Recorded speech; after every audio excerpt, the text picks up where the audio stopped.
चलिए तो आज हम देखने जा रहे हैं हिंदी के कुछ महत्वपूर्ण प्रश्नों को। यहाँ पे निर्देश दिया हुआ है, प्रश्न संख्या 31 से 39 तक जो है गद्यांश से प्रश्न दिया हुआ है। गद्यांश को पढ़ के उसका सही सही उत्तर हमें देना है। गद्यांश है, गांधी जी मानते थे कि सामाजिक या सामूहिक जीवन की ओर बढ़ने से पहले कौटुंबिक जीवन का अनुभव प्राप्त करना आवश्यक है। गांधी जी ऐसा मानते थे कि सामाजिक या सामूहिक जीवन बिताने से पहले हमें पहले कौटुंबिक जीवन का अनुभव प्राप्त करना पड़ेगा, यानी अतिथियों के को कैसे स्वागत करना है, उसके नियमों को कैसे पालन करना है, इन सभी चीज़ों पे ध्यान देना होगा। आगे है, इसलिए वे आश्रम जीवन बिताते थे। वहाँ सभी एक भोजनालय में भोजन करते थे।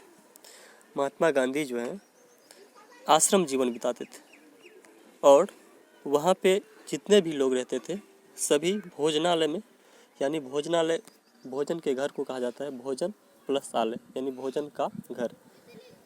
तो वहाँ पे सब जितने भी लोग रहते थे सब भोजनालय में भोजन किया करते थे। इससे समय और धन तो बचता ही था, सामूहिक जीवन का अभ्यास भी होता था। लेकिन यह सब होना चाहिए समय पालन, सुव्यवस्था और सुचिता के साथ। महात्मा गांधी कह रहे हैं कि ये सब तो होना ही चाहिए, लेकिन इसके साथ साथ समय का भी पालन करना चाहिए, इसकी सही व्यवस्था होनी चाहिए और वहाँ पवित्रता भी बरकरार रहना चाहिए। ये नहीं कि भोजनालय में भोजन करें और चीज़ों को इधर उधर फेंकें, इससे गंदगी फैलेगी और नुकसान पहुंचेगा।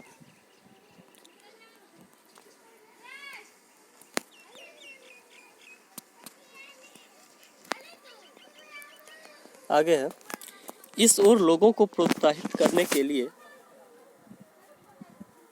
गांधी जी स्वयं भी सामूहिक रसोई घर में भोजन करते थे। यानी जो भोजनालय था वहाँ जितने भी लोग थे सब लोग भोजनालय में भोजन तो करते ही थे, साथ में महात्मा गांधी भी उसी भोजनालय में भोजन करते थे, ताकि वहाँ जितने भी नियम कानून बनाए गए हैं उसका पालन हर कोई करे।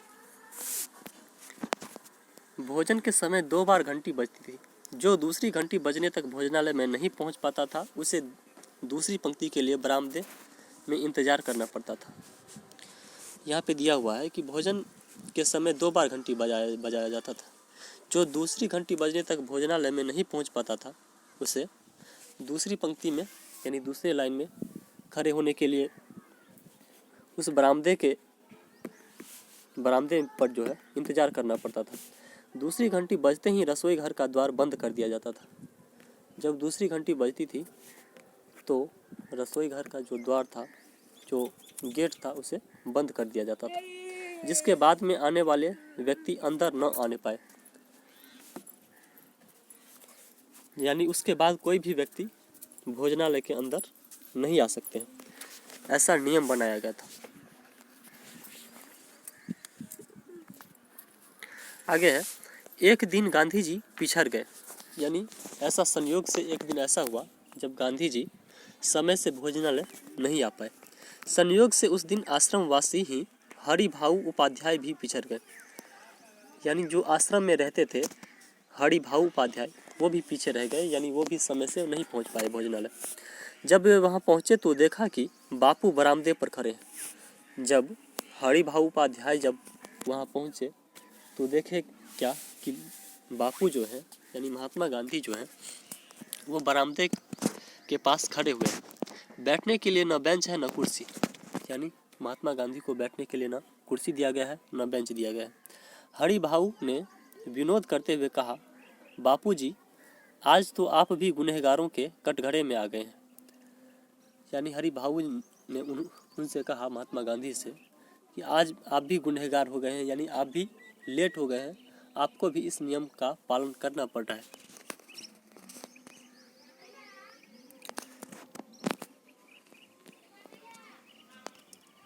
आगे हम देखते हैं,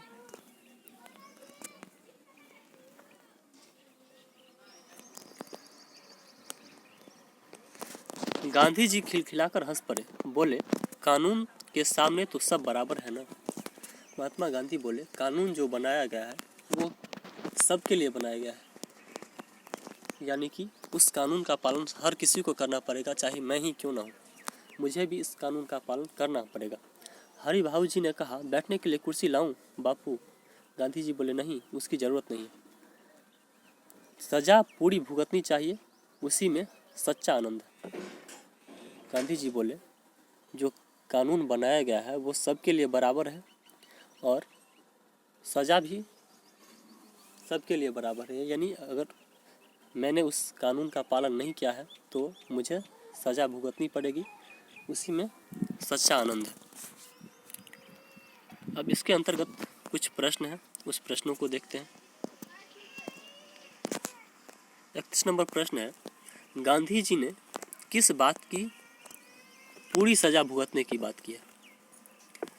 तो यहाँ पे दिया हुआ था महात्मा गांधी देर से रसोई घर पहुँचे थे, इसीलिए उसे उस रसोई घर के दरवाजे के पास खड़ा रहना पड़ा था, यानी देर से रसोई घर पहुँचने की सज़ा भुगतना पड़ा था महात्मा गांधी को। 31 नंबर प्रश्न का ऑप्शन नंबर डी सही होगा।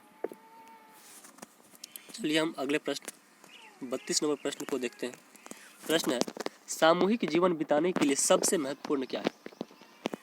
सामूहिक जीवन बिताने के लिए सबसे जो महत्वपूर्ण चीज़ है, यानी कि समूह के लिए जो भी नियम बनाया गया है उसका पालन हर कोई करे, इससे समूह अच्छे से चल पाएगा।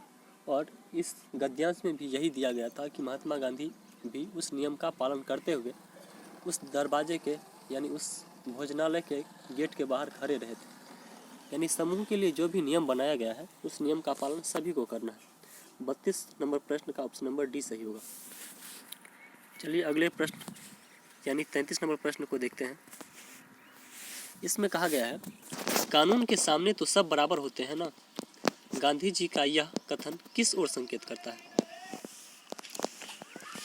गांधी जी का जो यह कथन है कि कानून के सामने सब बराबर होते हैं, इसका अर्थ यही है कि कानून किसी के साथ किसी भी तरह का भेदभाव नहीं करता है, चाहे खुद महात्मा गांधी ही क्यों न थे, उन्हें भी दरवाजे के बाहर खड़ा रहना पड़ा था। यानी कानून किसी के साथ भी कोई भी भेदभाव नहीं करता है, चाहे वो कितने भी बड़े व्यक्ति क्यों न हो। अतः प्रश्न संख्या 33 का ऑप्शन नंबर ए सही होगा।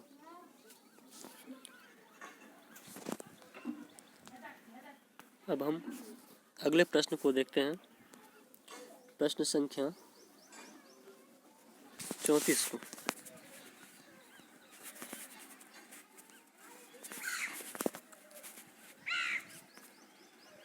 प्रश्न संख्या 34 है दूसरी घंटी के बाद रसोई घर का दरवाजा क्यों बंद कर दिया जाता होगा? दूसरी घंटी के बाद रसोई घर का दरवाजा इसलिए बंद कर दिया जाता था ताकि सभी लोग, जो नियम बनाया गया था, सभी लोग समय से आए, समय से भोजन करें और समय से अपना काम कर सकें, जो नियम कानून था उसका पालन हो सके। अतः 34 नंबर प्रश्न का ऑप्शन नंबर डी सही होगा। 34 नंबर प्रश्न का ऑप्शन नंबर डी सही होगा। अब हम 35 नंबर प्रश्न को देखते हैं। प्रश्न है सभी भोजनालय में एक साथ भोजन करते थे, इससे क्या होता था? गांधी जी और हरि भाऊ जी को बहुत असुविधा हुई, बिल्कुल गलत है, ऐसा नहीं है। सामूहिक जीवन का महत्व पता चलता था, बिल्कुल सही है। सभी जब एक साथ भोजन करते थे भोजनालय में तो इससे सामूहिक जीवन यानी सब लोग एक साथ मिलजुल कर भोजन करते थे, सामूहिक जीवन का पता चलता था इससे। तो 35 नंबर प्रश्न का ऑप्शन नंबर बी होगा। अब 36 नंबर प्रश्न देख लेते हैं। प्रश्न है सुचिता शब्द का क्या अर्थ है? प्रश्न संख्या 36 है सुचिता शब्द का क्या अर्थ होता है? मैं बता दूं सुचिता का अर्थ, शब्द का जो अर्थ होता है वो पवित्रता होता है। सुचिता का अर्थ होता है पवित्रता, यानी भोजनालय में जो है पवित्रता बरकरार रखने के लिए इस सुचिता शब्द का प्रयोग किया गया है यहाँ। 37 नंबर प्रश्न है इनमें से कौन सा इक प्रत्यय का उदाहरण है? इस गद्यांश में कौटुंबिक एक शब्द दिया गया है, कौटुंबिक। इस कौटुंबिक में इक प्रत्यय का प्रयोग किया गया है, कुटुंब जोड़ इक, कौटुंबिक। तो कौटुंबिक में यहाँ पे इक प्रत्यय का प्रयोग किया गया है।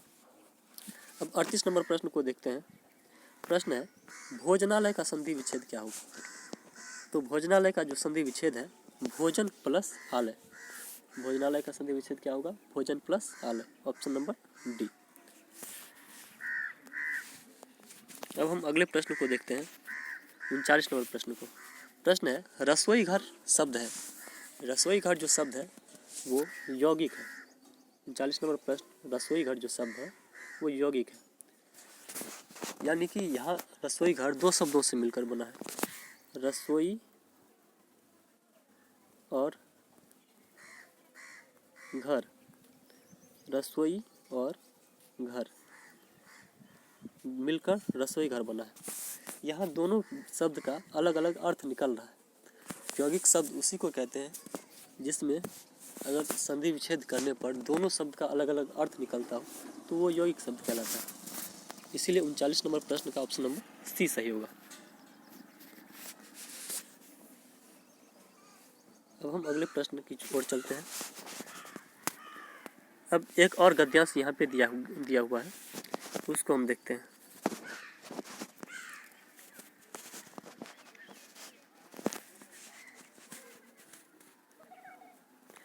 यहाँ पे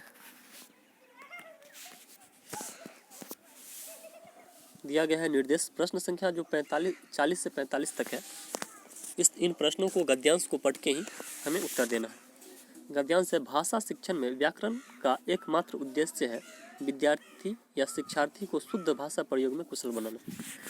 यानी भाषा जो शिक्षण है, भाषा का शिक्षण यानी भाषा जो हम सीखते हैं उसका सबसे मेन उद्देश्य जो होता है, सबसे मुख्य उद्देश्य जो होता है वो क्या होता है, विद्यार्थी या शिक्षार्थी को शुद्ध भाषा प्रयोग में कुशल बनाना। अगर इस उद्देश्य की पूर्ति बिना व्याकरण के हो जाए तो फिर व्याकरण के झमेले में पड़ने की क्या आवश्यकता। अगर इन उद्देश्यों की पूर्ति बिना व्याकरण के ही हो जाता तो व्याकरण के झमेले में क्यों कोई पड़ता। यानी कि इन उद्देश्यों की पूर्ति के लिए व्याकरण जरूरी है, यहाँ पे यही दर्शाया गया है। आखिर उद्देश्य भी तो शुद्ध भाषा प्रयोग मात्र है जिसको अन्य साधनों से प्राप्त किया जा सकता है। यानी कि हमारा उद्देश्य भाषा सीखने का जो उद्देश्य है वो शुद्ध भाषा प्रयोग है, यानी कि हम शुद्ध किसी भी भाषा का प्रयोग कर सकें। आगे क्या है, भाषा तो अर्जित की जाती है और वह भी व्यवहार से। भाषा को हम अर्जित करते हैं यानी दूसरों से सीखते हैं। किससे सीखते हैं, दूसरों के व्यवहार से सीखते हैं। सामने वाले व्यक्ति हमसे कैसा व्यवहार कर रहे हैं, किस तरह से बात कर रहे हैं, इससे हम भाषा को सीखते हैं। इस अर्जित भाषा के माध्यम से परस्पर व्यवहार किया जाता है, निजी विचारों का प्रेषण किया जाता है। अर्जित भाषा के माध्यम से जो है एक दूसरे से व्यक्ति व्यवहार करना सीखता है और अपने विचारों का प्रेषण करता है, यानी अपने विचारों को दूसरे के समक्ष प्रस्तुत करता है। यही प्रेषण यदि संभव हो जाए तो उद्देश्य की पूर्ति हो जाती है। यानी कि अगर हम अपनी बातों को दूसरों के समक्ष सही ढंग से प्रस्तुत कर पाते हैं और दूसरों की बातों को समझ पाते हैं तो इसकी पूर्ति हो जाती है। आगे देखते हैं, ऐसी स्थिति में शुद्ध अशुद्ध भाषा का विचार अब पुराना पड़ गया है। यानी कि शुद्ध अशुद्ध भाषा का प्रयोग जो है अब पुरानी बात हो चुकी है।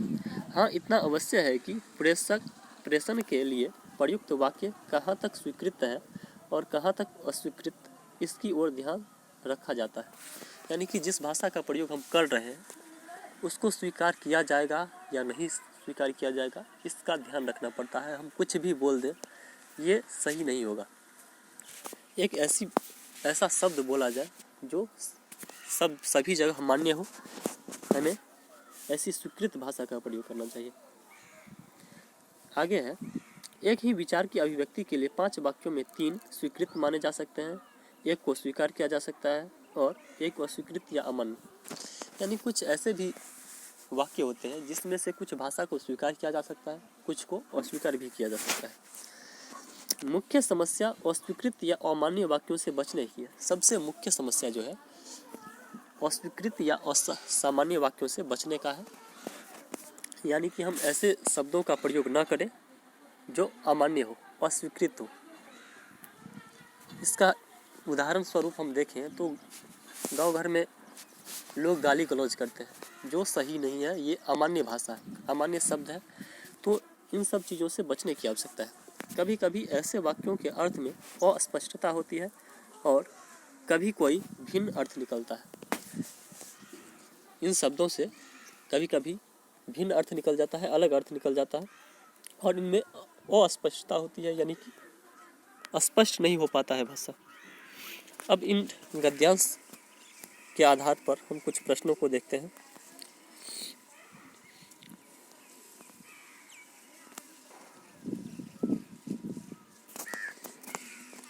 चलिए तो देखते हैं 40 नंबर प्रश्न को।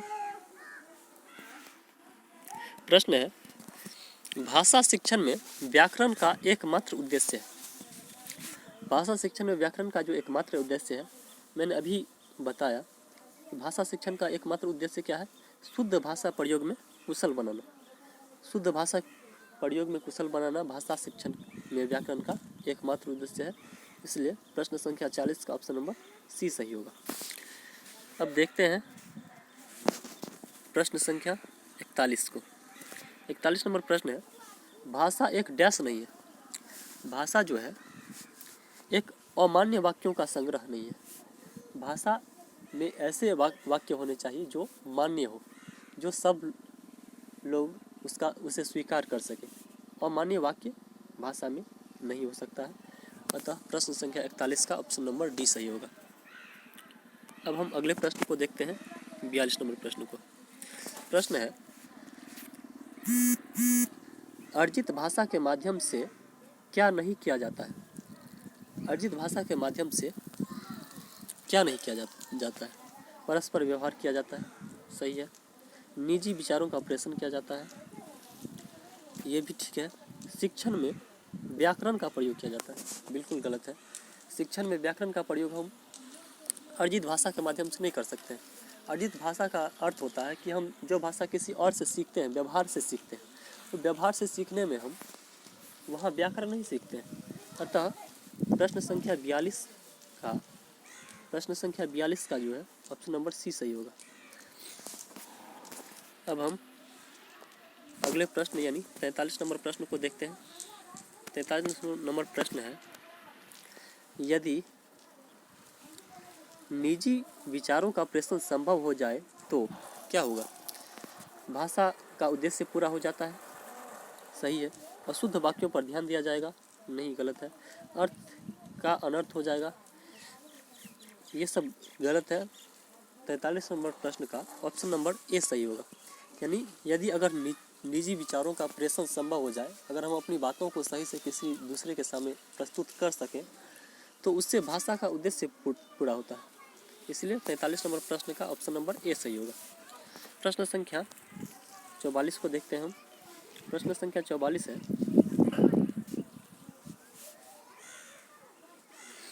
गद्यांश में लेखक ने मुख्य समस्या किसे माना है? इस गद्यांश में जो है लेखक सबसे बड़ा जो मुख्य समस्या माना है वो अस्वीकृत या अमान्य भाषा का प्रयोग को माना है।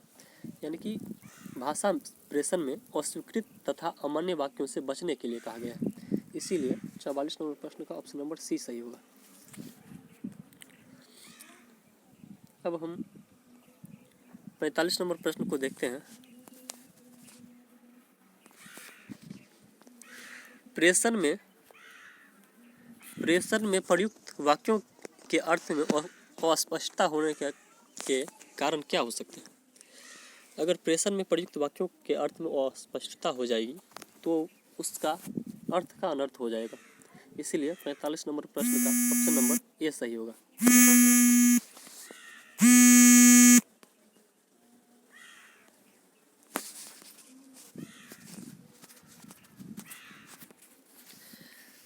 अगले प्रश्न को देखते हैं हम, छठे प्रश्न को।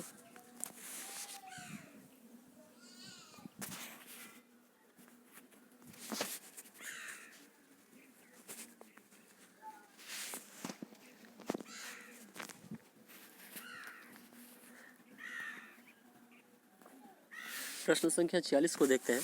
भाषा के अंतर्गत किन ध्वनियों का समावेश होता है? मैं बता दूं, भाषा के अंतर्गत जो है सार्थक ध्वनियों का समावेश होता है, यानी कि ऐसी ध्वनियाँ जिसका कोई सही अर्थ निकल सके, जो सार्थक, इस ऐसे ध्वनियों का समावेश जो है भाषा के अंतर्गत किया जाता है। 40 नंबर प्रश्न का ऑप्शन नंबर बी सही होगा।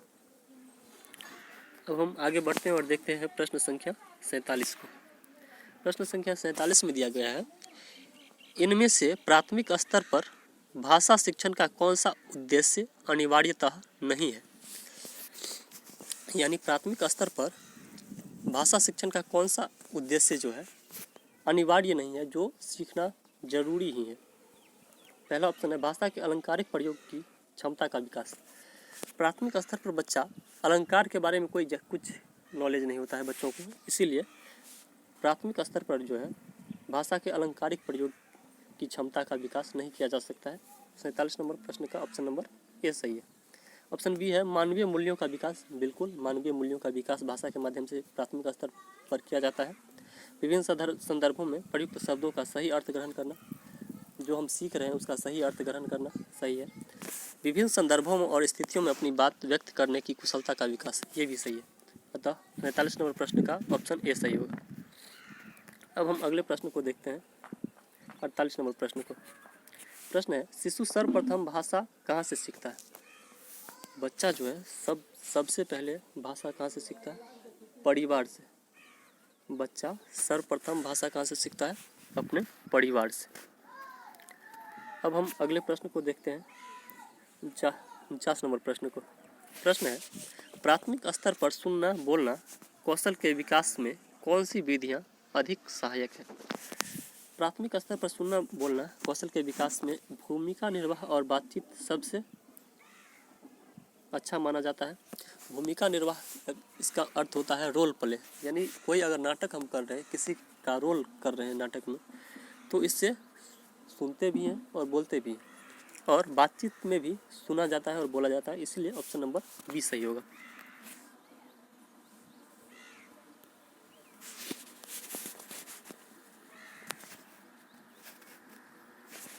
अब हम अगले प्रश्न यानी 55 नंबर प्रश्न को देखते हैं। प्रश्न है, राधिका अक्सर लड़का को लड़का कमाई होने लगी को कमाई होगी लिखना जैसी गलतियां कर बैठती है। यह इस ओर संकेत करता है कि राधिका के विचारों की जो तेज गति है इसके लेखनी के साथ मैच नहीं कर रही है। यानी जितना तेज उसका दिमाग चल रहा है, जितना तेज उसका विचार है, वो उतना तेज लिख नहीं पा रही है, इसीलिए ऐसा हो रहा है। अतः प्रश्न संख्या 55 का ऑप्शन नंबर बी सही होगा। 56 नंबर प्रश्न है, इंटरनेट से डैश जो शिक्षण में सहायक है। इंटरनेट से सभी विषयों की जानकारी आसानी से प्राप्त हो जाती है। अतः प्रश्न संख्या 56 का ऑप्शन नंबर ए सही होगा। हमें हमेशा पॉजिटिव ऑप्शन को देखना है, इसीलिए 56 नंबर प्रश्न का ऑप्शन ए सही होगा। अब देखते हैं अगले प्रश्न को। 57 नंबर प्रश्न है, प्राथमिक स्तर पर बच्चे किस प्रकार की कविताएं पसंद करते हैं। प्राथमिक स्तर पर ऐसी कविताओं को बच्चे पसंद किया करते हैं जो लयात्मक हो, यानी कि जिसे गाने के रूप में गाया जा सके।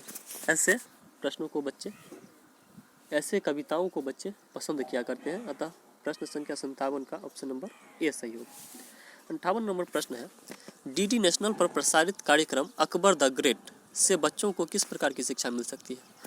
इससे बच्चों को जो है ऐतिहासिक और सांस्कृतिक जानकारी मिलती है। इतिहास के बारे में बच्चों को जानने को मिलता है, और उस समय की संस्कृति कैसी थी, उस समय लोग कैसे रहा करते थे, उनका जीवन यापन कैसा था, इसकी भी जानकारी मिलती है। अब हम अगले प्रश्न यानी 59 नंबर प्रश्न को देखते हैं। प्रश्न है, प्राथमिक स्तर पर बहुसांस्कृतिक पृष्ठभूमि वाली कक्षा में बच्चे भाषा के परिवेश से भाषा अर्जित करते हुए क्या करते हैं। इससे जो है बच्चे धीमे धीमे भाषा के रचनात्मक प्रयोग का अभ्यास करने लगते हैं। प्रश्न संख्या 59 का ऑप्शन नंबर डी होगा। बहुसांस्कृतिक पृष्ठभूमि से बच्चे जो है धीरे धीरे रचनात्मक प्रयोग करने लगते हैं, भाषा का अपने अनुसार प्रयोग करने लगते हैं। 60 नंबर प्रश्न है, महंगा होने के कारण शोभा के घर में टेलीविजन नहीं है। टेलीविजन के अलावा इनमें से किस सामग्री का प्रयोग वह समाचार जानने के लिए कर सकती है? तो टेलीविजन जो है एक दृश्य श्रव्य सामग्री है जिसमें दिखाई भी देता है और सुनाई भी देता है। परंतु अगर टेलीविजन नहीं है तो राधिका जो है टेलीविजन के जगह रेडियो का प्रयोग कर सकती है। शोभा जो है टेलीविजन की जगह रेडियो का प्रयोग कर सकती है। रेडियो में समाचार दिखेगा तो नहीं परंतु सुनाई अवश्य देगा, अतः रेडियो की जगह टेलीविजन यानी टेलीविजन की जगह रेडियो का प्रयोग कर सकती है। प्रश्न संख्या 60 का ऑप्शन नंबर सी सही होगा।